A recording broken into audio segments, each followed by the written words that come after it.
Kani mga piece of shit na mga pulis nga nakaroon sa nga nagapagamit og kuan og mga politiko nga nakaroon sa gobyerno.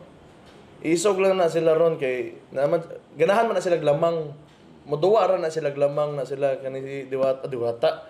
Si kuan Baraning Torre yana paglamang ganahan na sila. You will never get the love and respect of people kung yan na inyong ginabuhat, and you are scum of society.